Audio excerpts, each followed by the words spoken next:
Let us begin our today's session on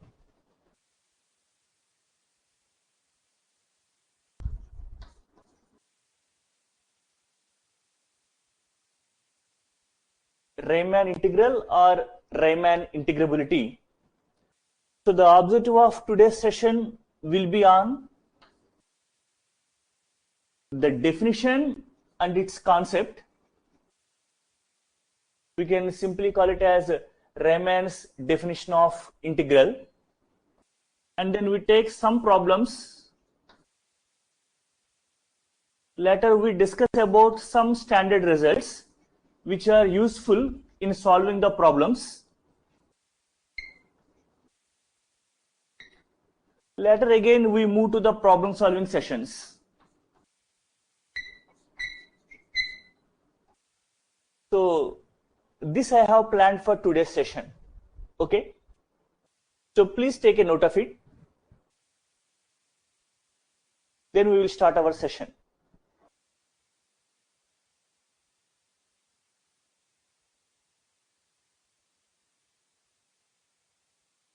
After noting, please tell. Right.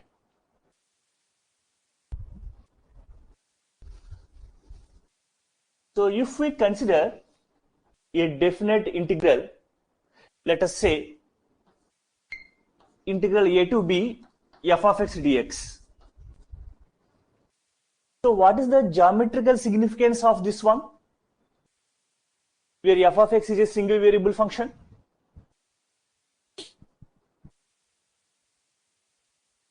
Can you say?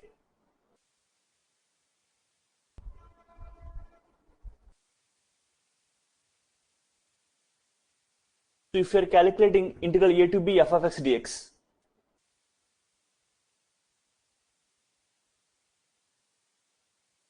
any idea for anyone?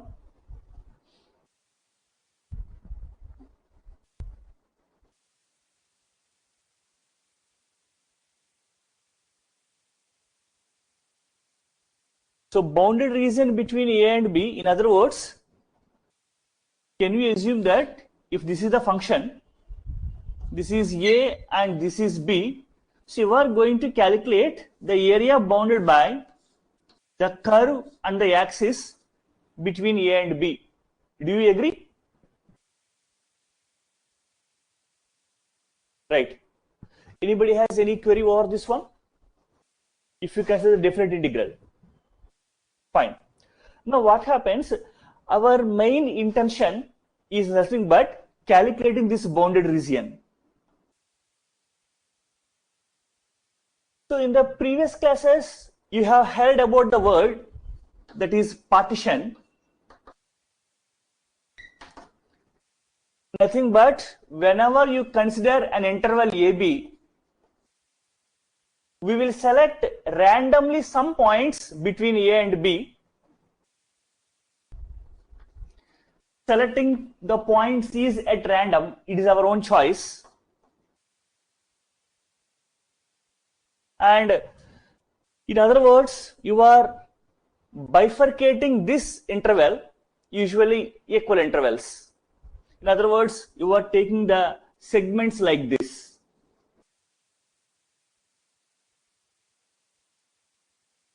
So if you calculate the area of each segment and sum up all these segments, will it give the area of the required function? Say. So the Riemann's concept is based on this criteria. Whenever you are considering a partition on the given interval, it is nothing but you are selecting randomly some of the points here. How good you choose the points between A and B, and you are going to calculate the each segment value. Usually it looks like a trapezium or rectangle, and summing up all these things will give the area bounded by the axis and the curve. Clear? Now let us go with the mathematical orientation for it. So usually whenever we are calling about the integration concept, we always take f as a bounded function. If f takes infinite value, you cannot integrate the function. So always we talk about a bounded function and its integral value. Now what happens? We will take a partition a is equal to x naught, x1, x2, so on, xn is equal to b. So how many points I have taken here? I have taken n plus 1 points. So obviously I will get n small subintervals. So the first subinterval is nothing but x0, x1, nothing but a comma x1. Second subinterval will be x1, x2, and so on. The last one will be xn minus 1 comma xn, nothing but xn minus 1 comma b. And for each subinterval, we will calculate the length. The length is nothing but the difference between the endpoints. Here x1 minus x0, here x2 minus x1, and so on. So the length of the subinterval we usually indicate with delta. So delta 1, delta 2, delta 3, so on, delta n. So delta 1 indicates first subinterval length, delta 2 indicates second subinterval length, and so on. Delta n indicates nth subinterval length. Whenever you choose an arbitrary subinterval, say delta r, it is the length of the interval x r minus 1 comma xr. Is it clear? So please take a note of it.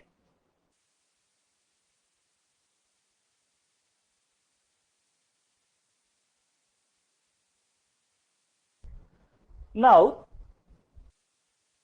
whenever we consider a partition on the interval, obviously the function f takes usually different values.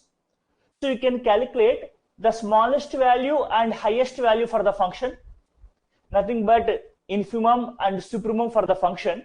It is possible to calculate the infimum and supremum for the small subinterval 2. Accepted?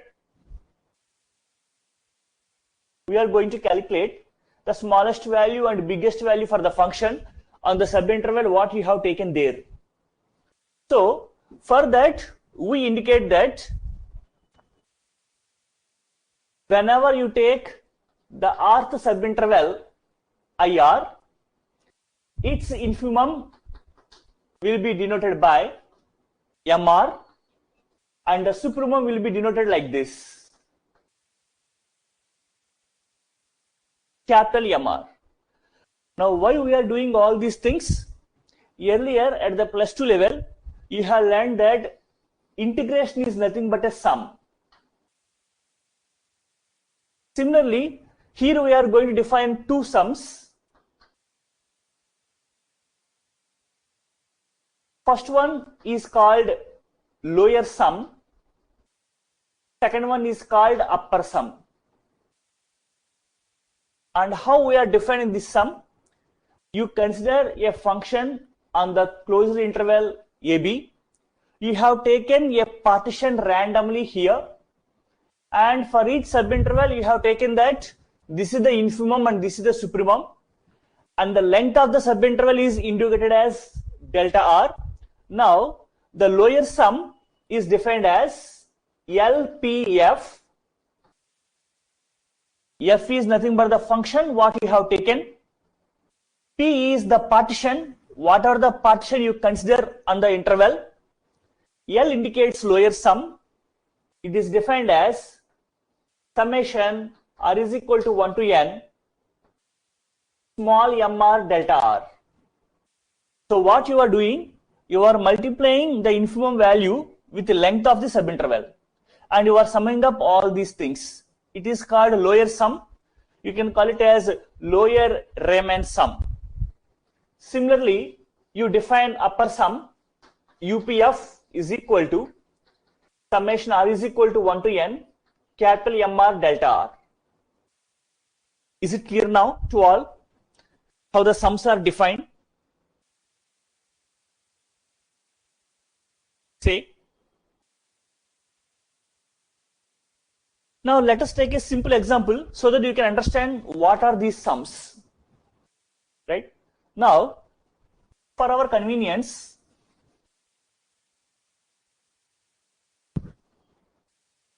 let us take a simple function, say f of x is equal to x square. You just give me a closed interval. Give me two numbers.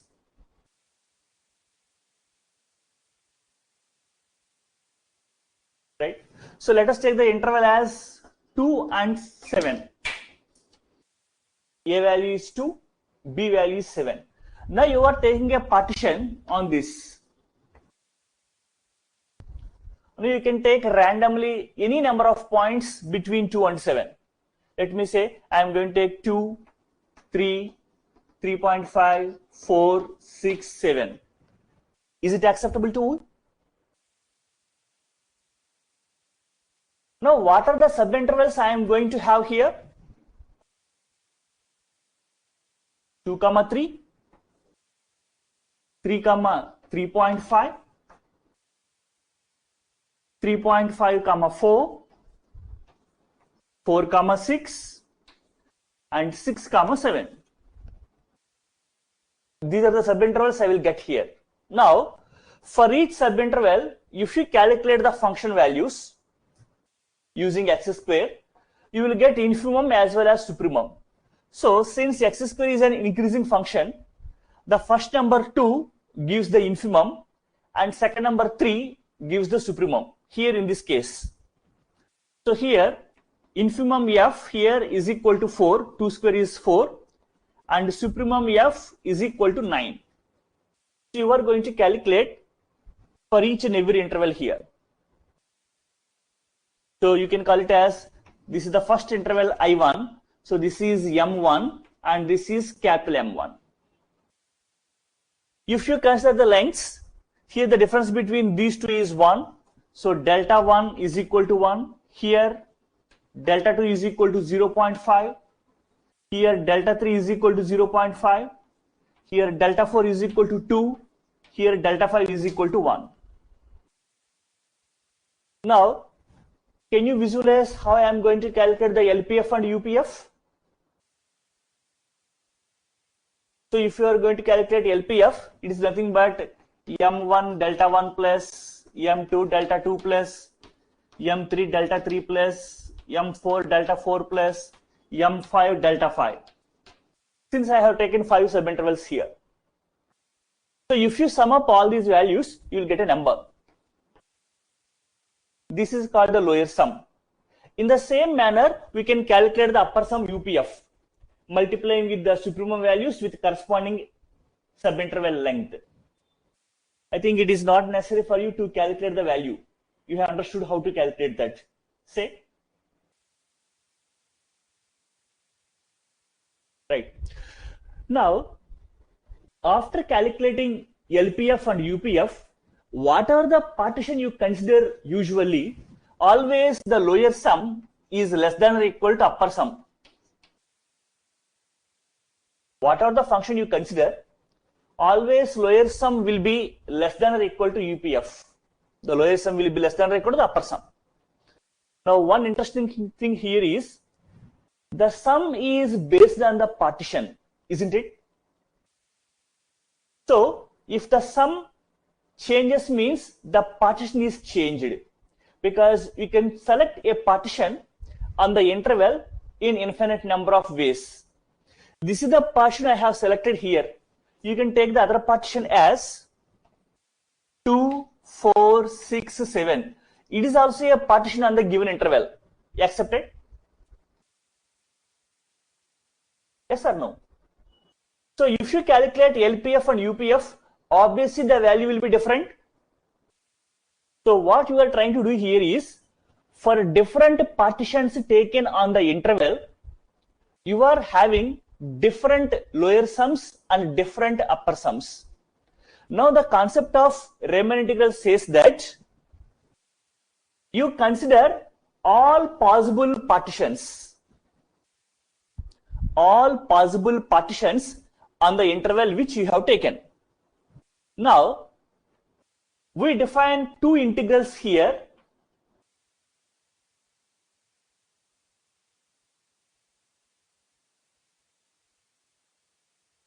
One is called lower Riemann integral. That's why in the suffix bottom we put a bar. Second one is called upper Riemann integral. So for the upper limit we indicate with a bar. So integral a bar to b and integral a to b bar. And the lower integral is defined as, for all the lower sums, you take the biggest among them.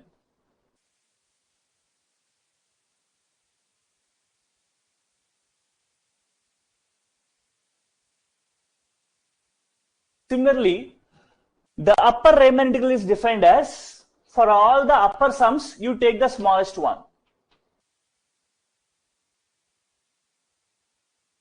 So you consider all possible partitions on closed interval AB.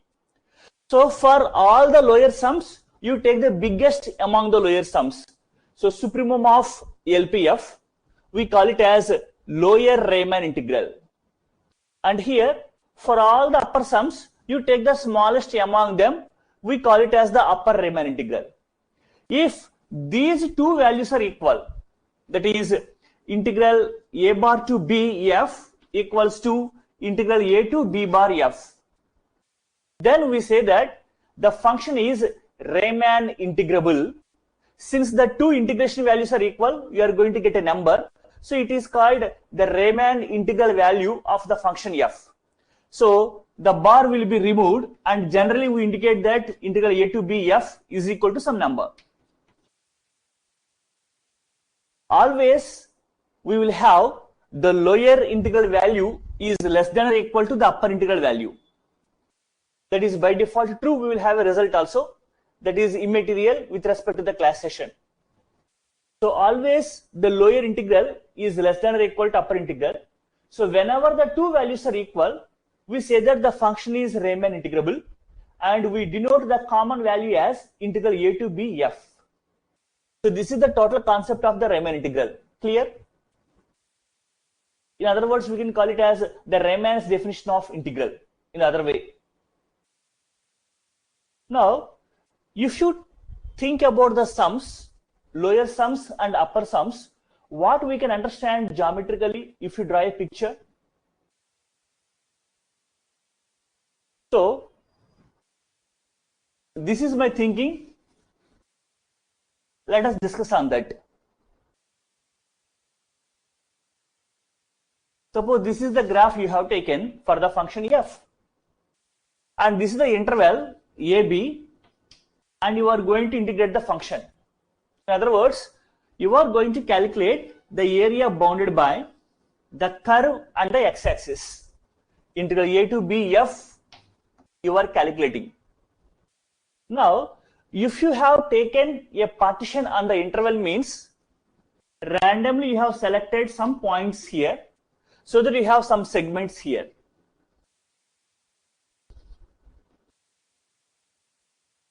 So selecting a partition is arbitrary, so you can take so many number of segments between A and B.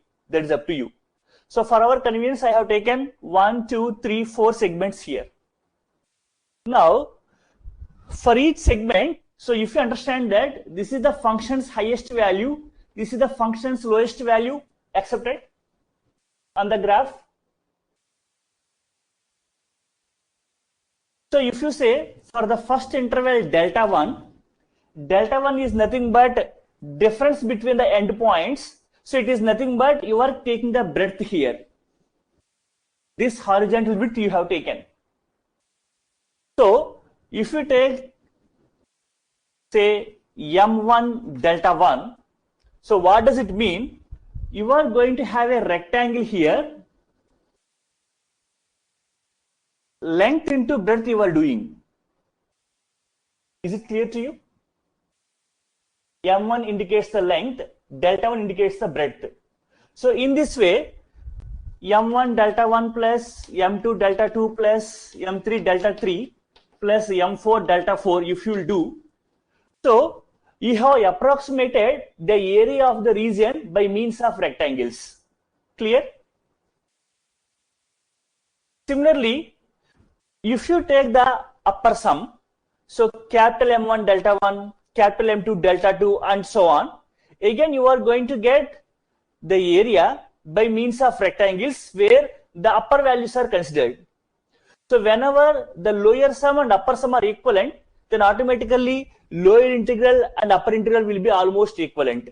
Accepted? So this is the idea behind the Riemann's definition. Any more queries to anyone? What are the concept? If you have any doubts, you can ask. We will discuss on it.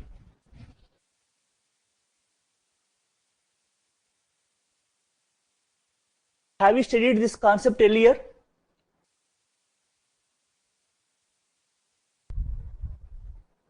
Any one of you or all of you? Have you studied this Riemann's definition earlier? Right. Now, see the thing here. Here I have taken one partition. Corresponding that, I have approximated area by means of it. Agreed? Now, you can choose a different number of partitions, right? Now, what happens for the same curve? I have taken so many number of segments.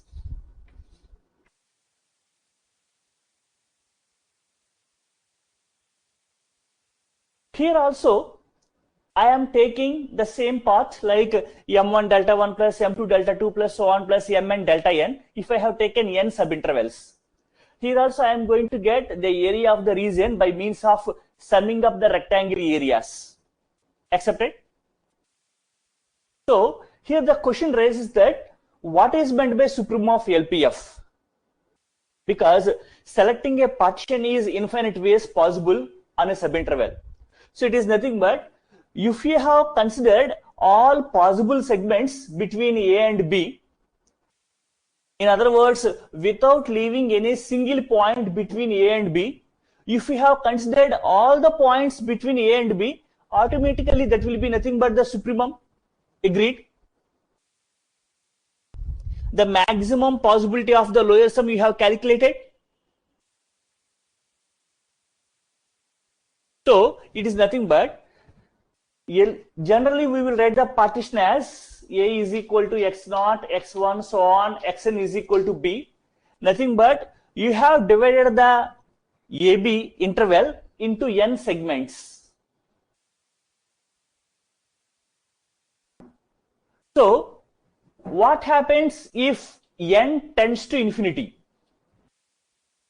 In other words, you have bifurcated the interval into infinite parts. Nothing but all minutest points you have considered between A and B.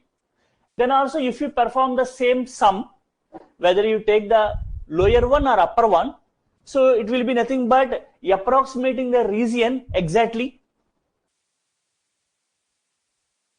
So LPF is nothing but sum of the region taken by infimum of the function value here and subinterval length. So for each partition you will get one LPF. So among all the LPFs, you are taking the biggest among them. Let me say I have taken 3 partitions on the interval AB. So for the first partition, you calculate LPF. Second partition, calculate LPF. Third partition, you calculate LPF. Among the 3 LPF values, you choose the big one. That is called supremum of the LPF. Okay?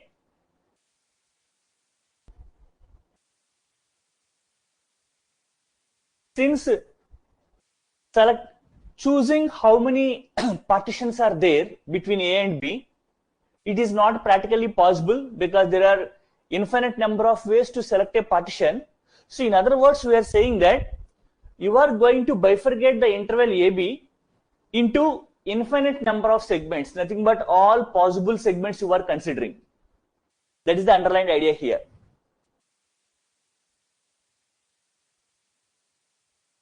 So usually what we write,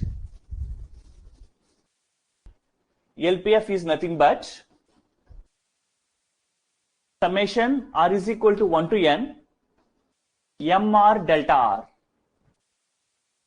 This is function's infimum value on the subinterval This is length of the subinterval, and the total interval is bifurcated into n parts.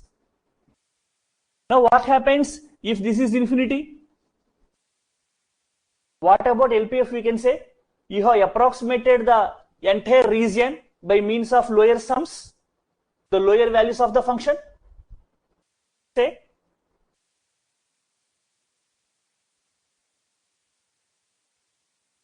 are you getting the idea or not? LPF value will vary according to the partition, because delta value is based on partition, isn't it? So LPF values, UPF values are based on partition. Since a partition is not unique, so we take the delta which gives us maximum. Let me say a simple thing.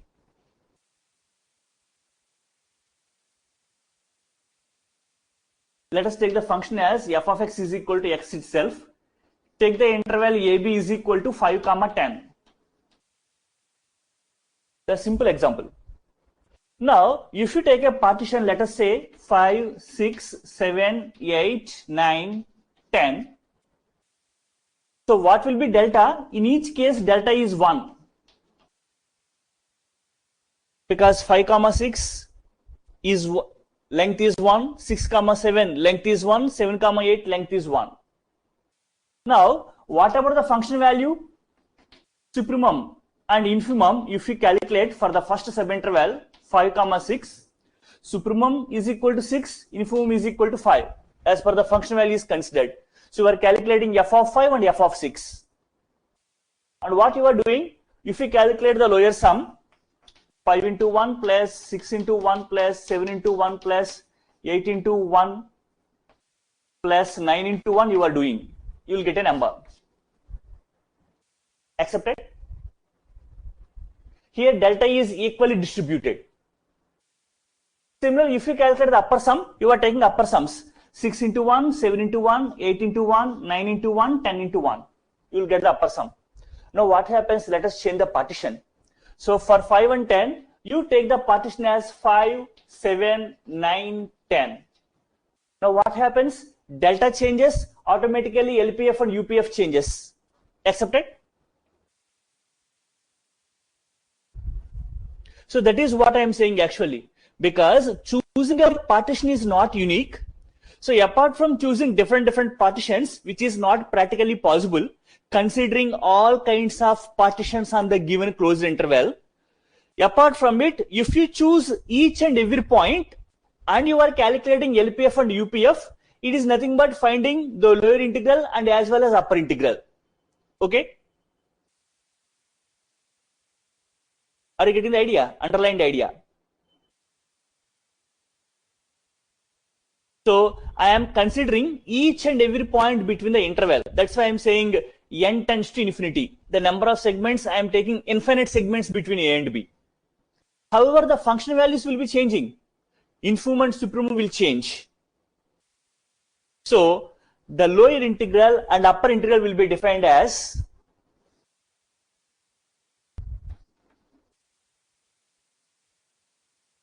limit n tends to infinity LPF, and upper integral will be defined as limit n tends to infinity UPF. Whenever these two values are equal, you are getting a single unique number, that is called the integration value of the function. In this way, the concept is defined earlier by Riemann. Later, Lebesgue modified that, but we are just reading about Riemann integral only and its properties. So, there is one important result that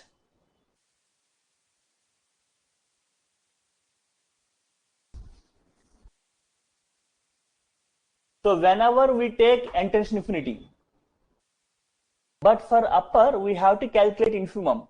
Please understand that you are calculating infimum if there are so many upper sums. If there is only one upper sum, it is nothing but there is no need to calculate infimum, right? Say,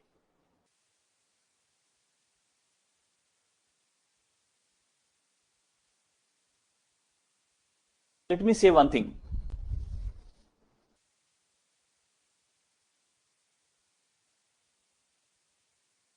Suppose I have a interval AB. On this interval AB, I have chosen 10 partitions.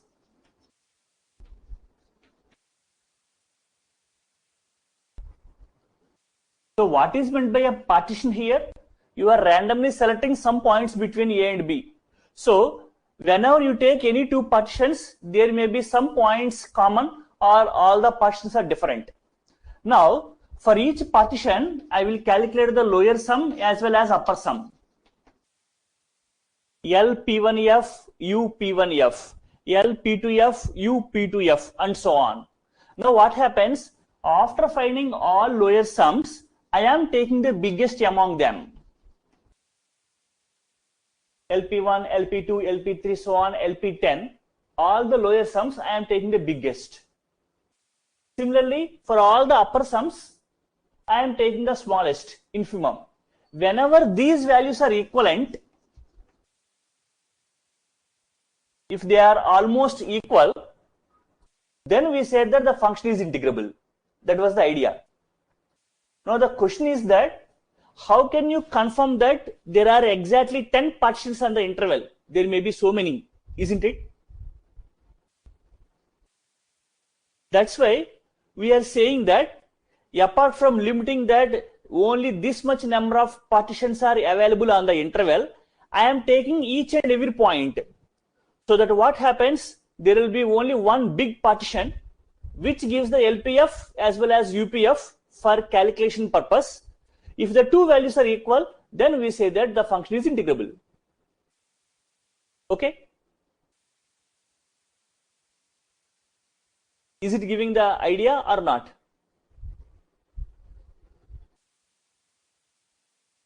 Or did you stuck anywhere?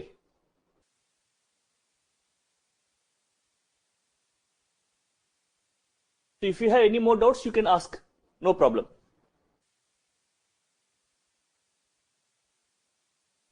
So here infimum and supremum are nothing but after calculating all the sums, from all lower sums, you are taking the big. From all upper sums, you are taking the smallest among them. If they are equal, you are saying that the function is integrable. That was the idea. But the question raises that how many partitions you are going to choose and you can confirm. Because there are so many ways to select a partition on an interval.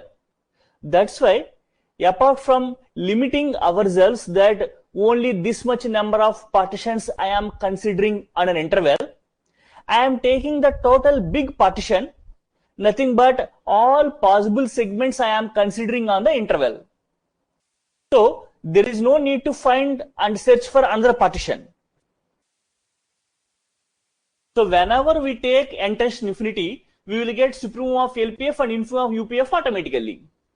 That's it.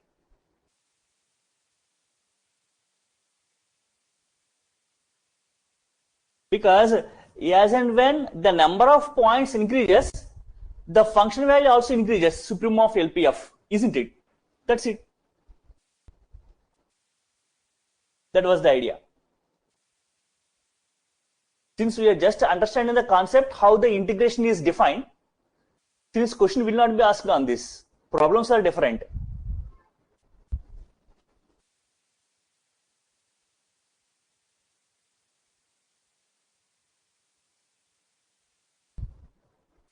Now, there are some observations that suppose you have taken n segments on the interval, so you will have n subintervals, respectively their lengths are delta 1, delta 2, so on, delta n.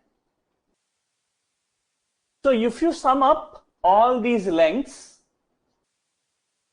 you will get the main interval length, that is b minus a. So if you have a doubt, you can check for that.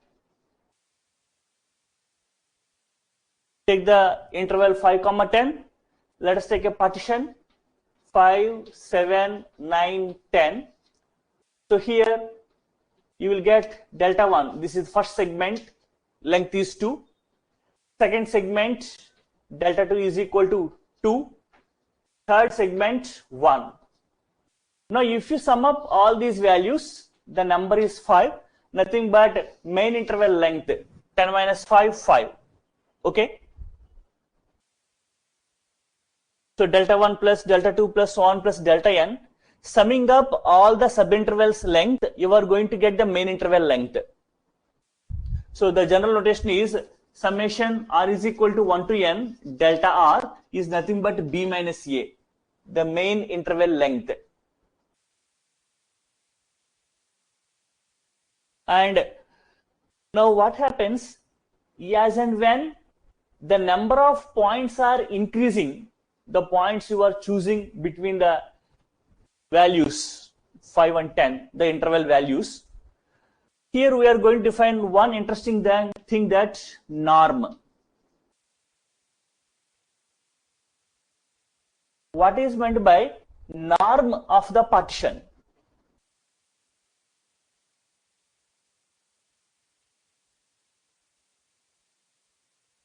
So norm is indicated with the symbol.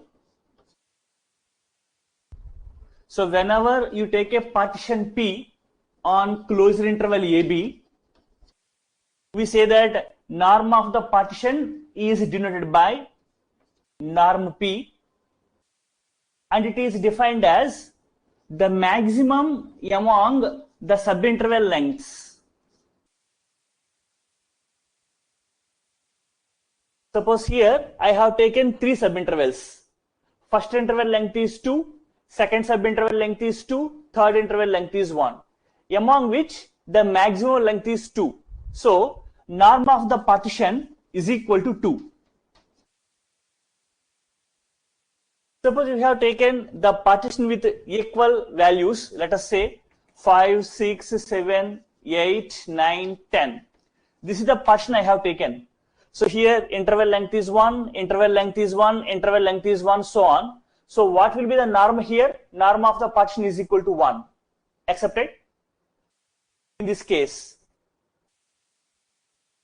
So as and when the number of values goes on increasing, norm will be tending to 0. If I have taken, earlier I have taken n segments, if I have taken infinite number of segments, the norm of the partition will be tending to 0. So that thing we should know.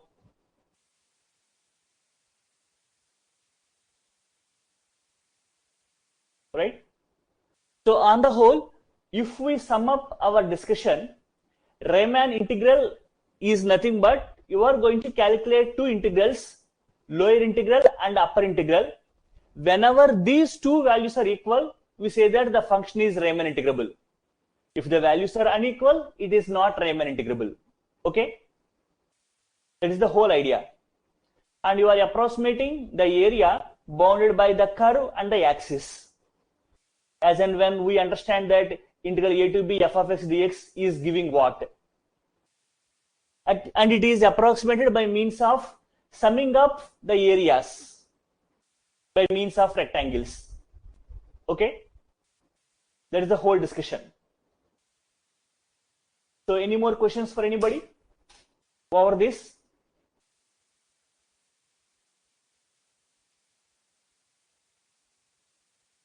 If any questions you have, you can ask.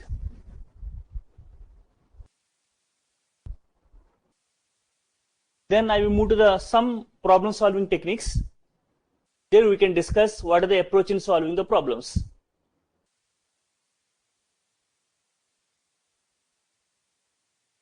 Shall I continue? Right.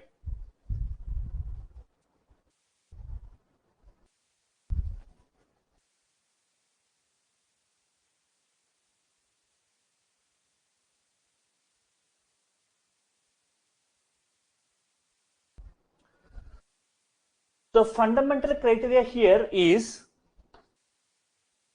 if we are talking about the integrability of a function, the fundamental thing is the function must be a bounded function.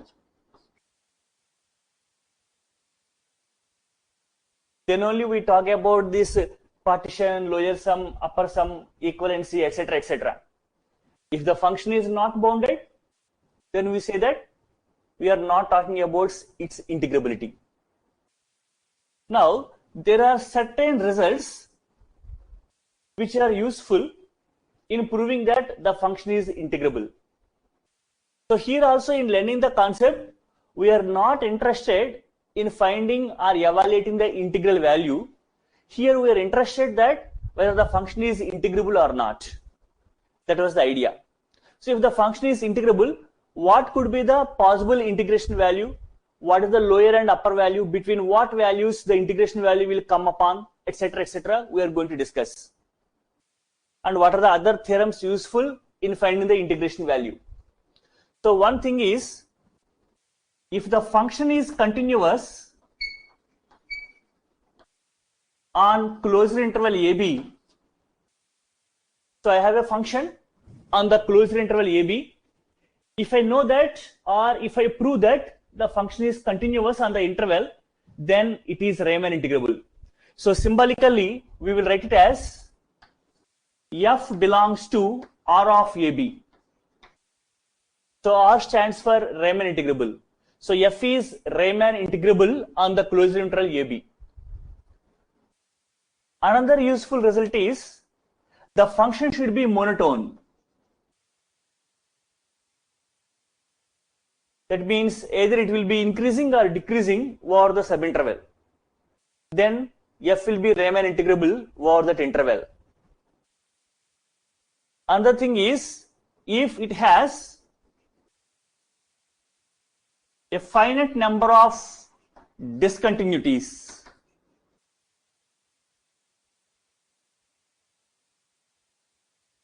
over the subinterval. Another thing is, if it has infinite number of discontinuities with a limit point.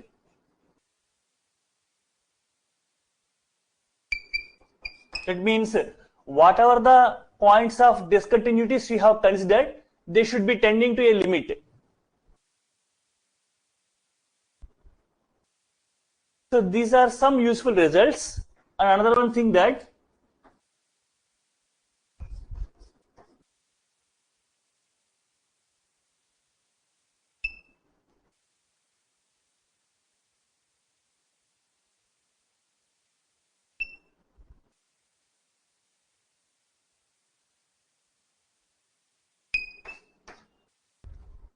the result says that if the function is Riemann integrable, then for epsilon greater than 0, there exists delta greater than 0 such that the difference between upper sum and lower sum is less than epsilon. In other words, difference between upper sum and lower sum is almost equal, where the partition has norm less than delta.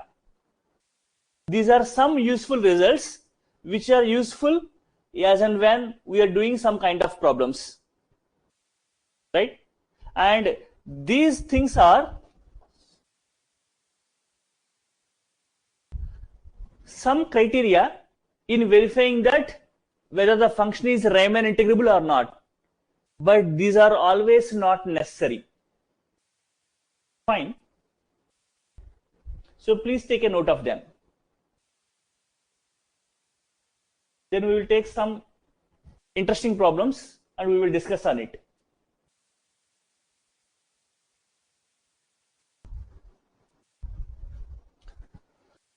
Now let us take a problem that if f from closed AB to R is a constant function,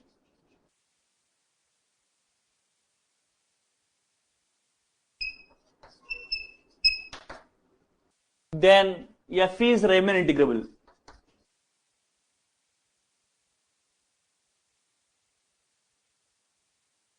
Let us prove this problem using the definition of Riemann integral. So please take a note of the problem.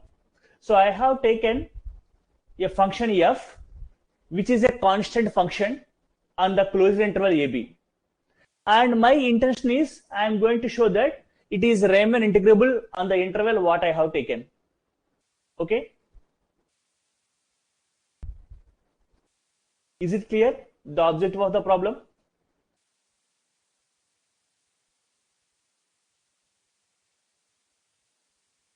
Right. Now, following the diffusion method, let us take a partition on the interval, say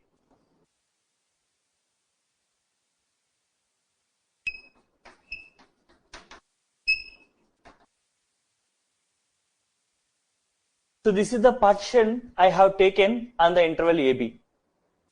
So whenever you take a subinterval IR, the rth subinterval, its points are xr minus 1 comma xr and its length is delta r.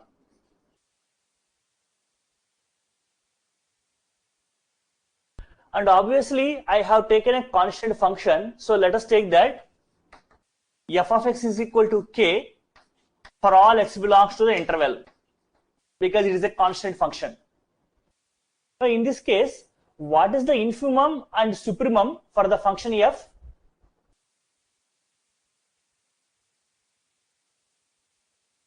What is infimum of the function and what is supremum of the function?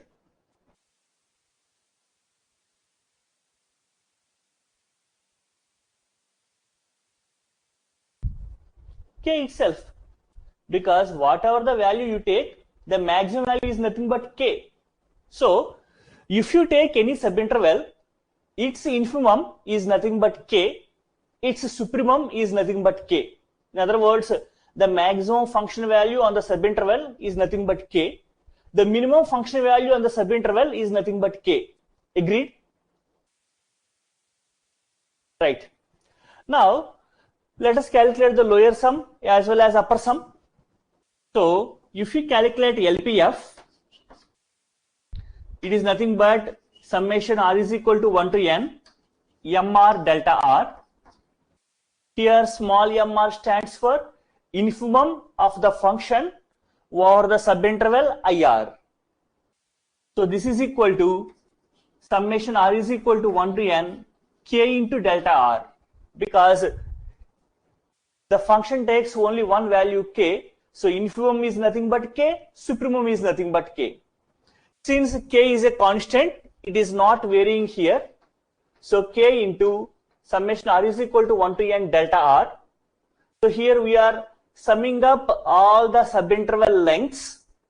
It is nothing but main interval length, so this is equal to k into b minus a.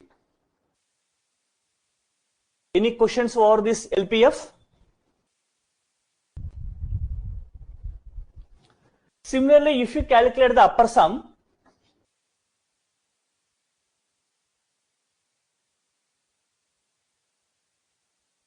then also we will get the same thing.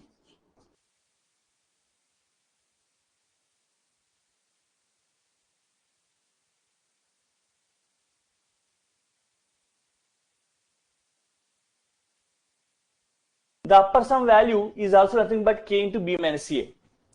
So whatever the partition P you will take, always you will get lower sum as k into b minus a. Always you will get upper sum as k into b minus a, because the function is a constant function here. So if you calculate the lower integral, integral a bar to b f, it is nothing but supremum of all the LPFs. It is nothing but supremum of the value k into b minus a, nothing but k into b minus a, because it is a number. Similarly, if we calculate the upper integral, infimum of UPF, it is also nothing but k into b minus a. So lower integral and upper integral, both the values are equal, hence the function is Riemann integrable, because lower integral value is nothing but k into b minus a, and upper integral value is nothing but k into b minus a. Hence the function is Riemann integrable, because both values are identical. Clear?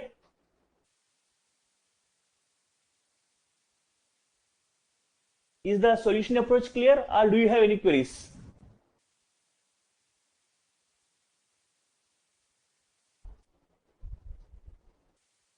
Please take a note of it.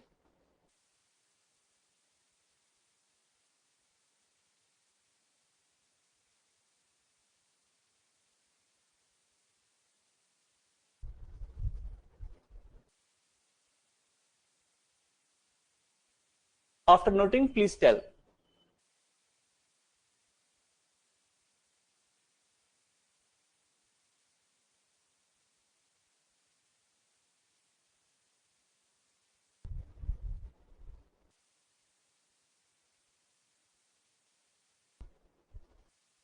Right?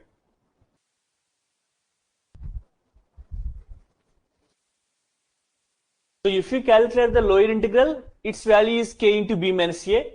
If you calculate upper integral, its value is also k into b minus a. Since both values are equal, that is lower integral is equal to upper integral, hence the function is Riemann integrable. And the value k into b minus a is nothing but the integration value. Okay? And you can verify that. Let me say if you have taken integral 1 to 2 5 dx, what we will do? 5 into x, 1 and 2 is nothing but 5 into 2 minus 1. Accepted? The integration process usually we do. It is just like k into b minus a, the method. Agreed? For the constant function. That's it.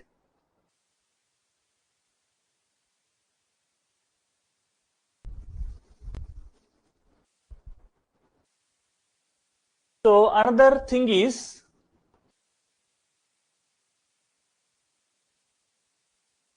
suppose we have the function f from R to R or f from closed AB to R defined by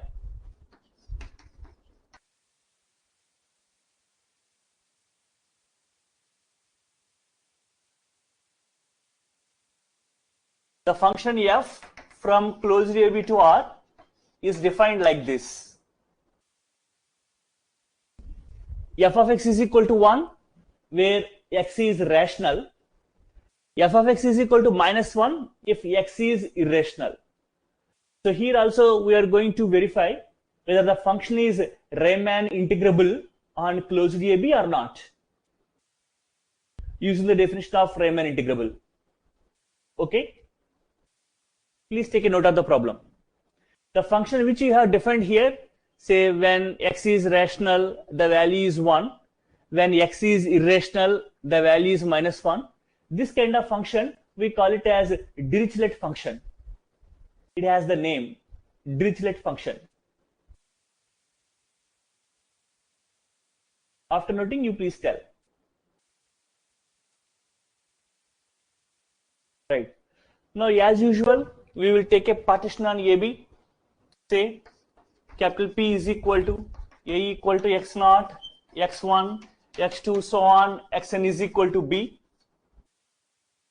And if you take any subinterval IR, the values are xr minus 1, comma xr, and the length of the subinterval is delta r. Now what happens?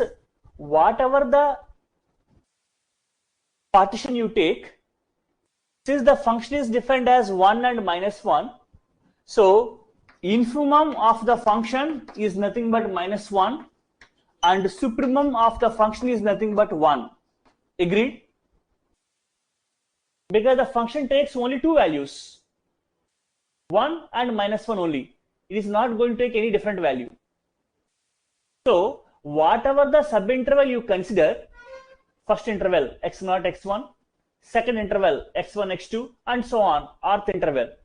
So whatever the subinterval you consider in the partition, the maximum value is nothing but 1 and the minimum value is nothing but minus 1, because the subinterval contains so many rational points as well as irrational points. So what happens, if you take the infimum small mr, it is nothing but minus 1. If you take supremum capital MR, it is nothing but 1. Agreed?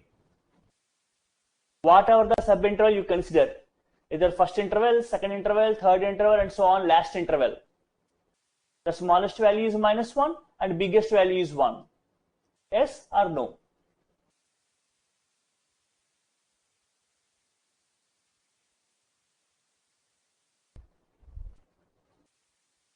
say. So if you consider, yes, please understand, you are writing MR is nothing but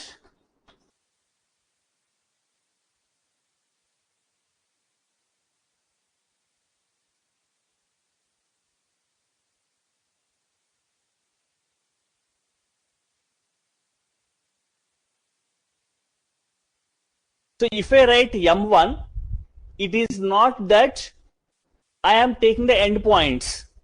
You are considering all possible points in the subinterval you have taken, and you are considering all the function values in it, among which you are picking which is small, which is big. The smallest is infimum and biggest is supremum.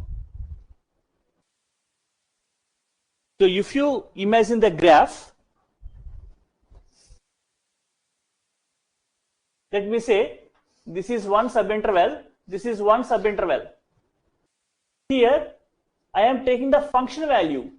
I am calculating f of something. This is the biggest value of the function. This is the smallest value of the function.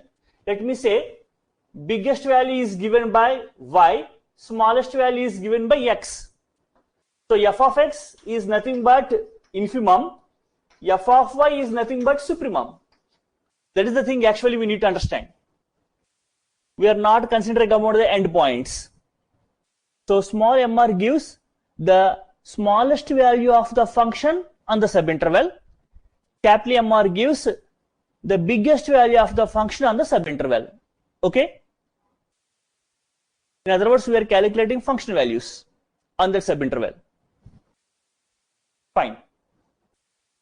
So let us calculate the lower sum as well as upper sum here. So if you consider LPF, summation R is equal to 1 to n MR delta R. This is equal to summation R is equal to 1 to n minus 1 into delta R, because smallest value is nothing but minus 1. So taking minus 1 outside, it is nothing but b minus a. So the value is a minus b. Accepted?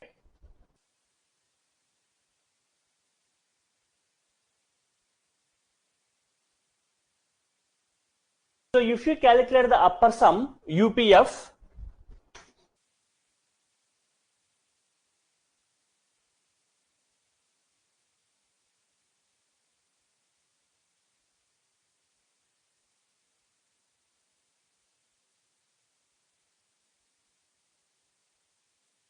so whatever the partition you take, infimum value is, LPF value is a minus b and UPF value is b minus a, lower sum and upper sum.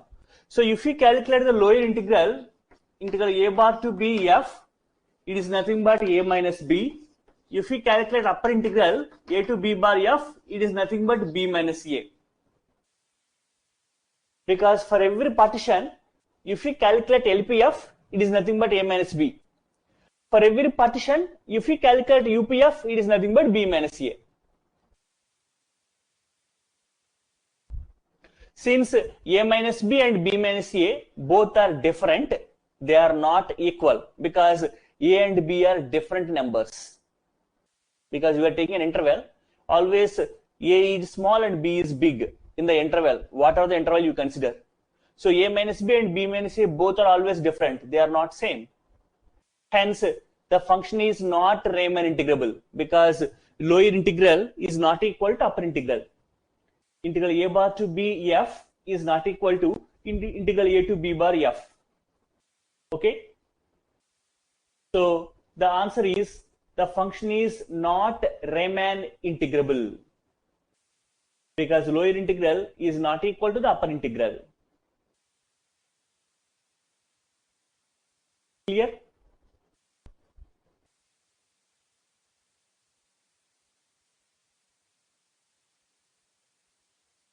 Fine. So if it is noted by you, I want to take one more problem on this definition concept. Then I will wind up our session, and tomorrow we will meet with a similar kind of problems. So after noting, you please tell. Because with a short gap, I have started taking the classes.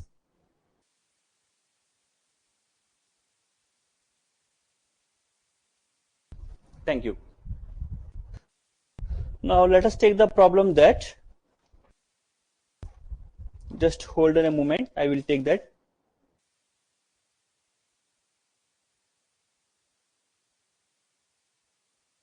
So let us take the function f of x is equal to x square on the interval 0, a. Now we are going to verify that whether it is Riemann integrable or not. If so, what is the integration value? And obviously the answer is known to us, because if we calculate integral 0 to a x square dx, it is nothing but a cube by 3. Accepted by doing our integration, the +2 formula. Now using the definition of Riemann here, theoretically you are proving that the integration value is a cube by 3 by considering a partition. Fine. Now let us do it. So usually we are considering n segments for a given partition. So 0 minus a minus 0 by n, if you consider, it will be a by n. Why I am saying that? I am going to write the partition as, this is delta r. The formula for delta r, subinterval length is b minus a by n. Upper value minus lower value whole divided by number of segments you are considering. So the partition is 0, a by n, 2a by n, 3a by n, so on, n a by n, nothing but a. This is the partition I am going to take. So is that clear how the partition is chosen here? Any questions? Usually you take n segments on the subinterval. So the length of the subinterval is divided with n. So a minus 0 by n. So a by n is nothing but subinterval length delta r. Usually we take equal subintervals, not different subintervals. So if you take any arbitrary subinterval IR, what it will be? R minus 1 into a by n, comma r a by n. How I have arrived with this conclusion? Because if you take the first interval I1, it is nothing but 0 comma a by n. If you take second subinterval I2, it will be a by n to a by n. If you take third subinterval I3, it will be 2a by n, 3a by n. So whatever the suffix is there, this suffix is coming here. Can you observe?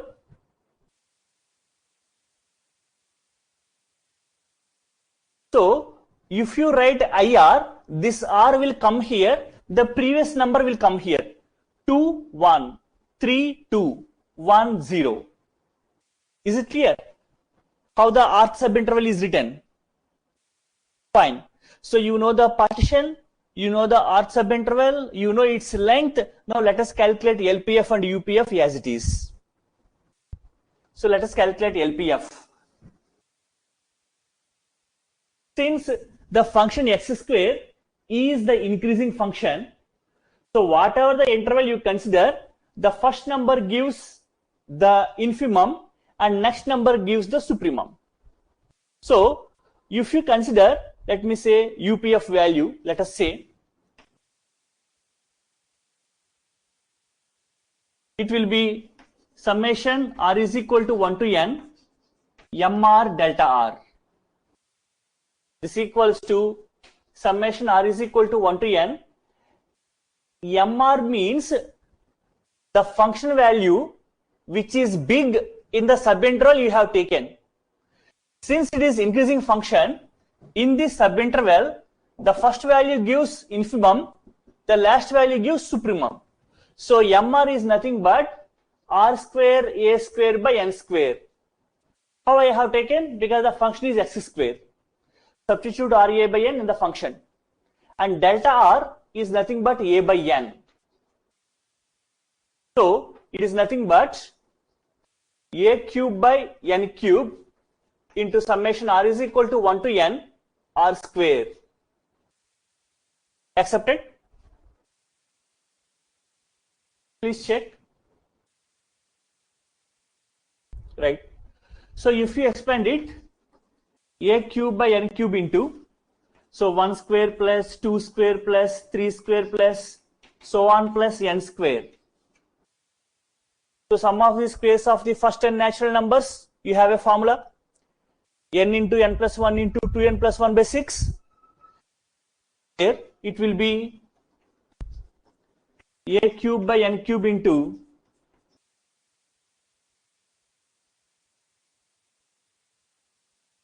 yes or no?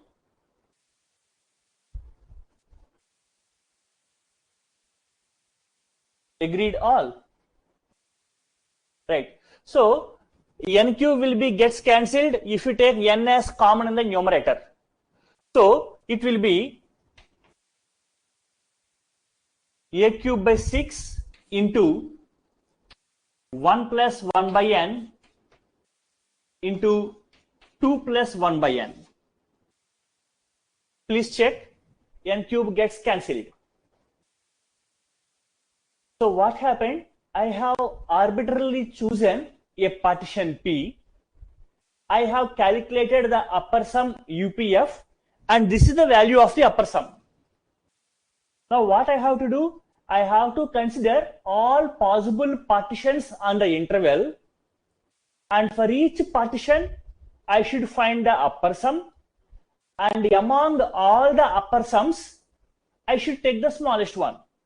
That's why the usual procedure is described as you are going to apply limit n tends to infinity to calculate the upper integral. So upper integral 0 to a bar f dx, because the interval is 0 to a, is nothing but limit n tends to infinity UPF. So if you apply limit here, it will be a cube by 3. Similarly, we will calculate LPF, and for lower integral, we apply limit n tends to infinity, and you will get a cube by 3 as well. Applying the same formula, sum of the squares of the first n natural numbers we will get. So lower integral and upper integral, both the values are equal, hence the function is Riemann integrable. The common value is a cube by 3, so integral 0 to a x square dx is nothing but a cube by 3. That is the conclusion. Okay.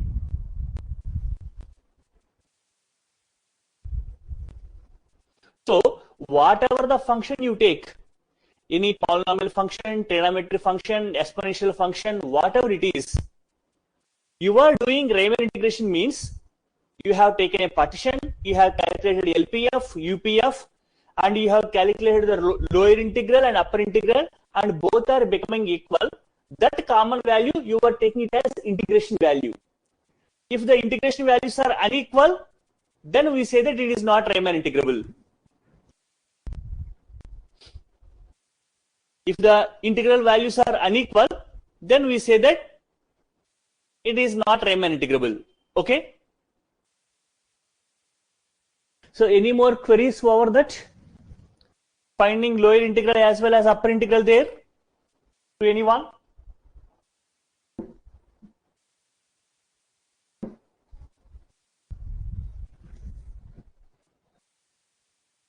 Please tell.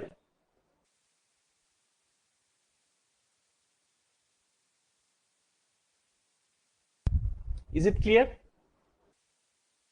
Finding LPF and applying the limit, finding UPF and applying the limit. so that you are calculating the lower integral as well as upper integral.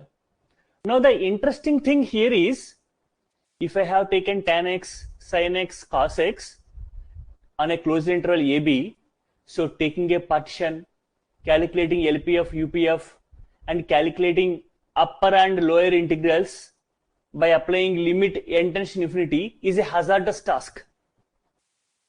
As far as the definition is concerned, whatever the function you are choosing on a closed interval, by means of integration, you need to do all this procedure. UPF, LPF, everything we are going to do. But as and when the complexity of the function increases, this procedure is very tedious. Agreed? That's why different results are introduced, so that based on the result, simply we say that the function is whether integrable or not on the given interval. That is the useful thing discovered by the results. Fine. So let us wind up our today's session here. If you have any other queries, you can ask, and tomorrow we will resume with the continuation of this concept by taking some problems and interesting results. You can ask if you have any other queries.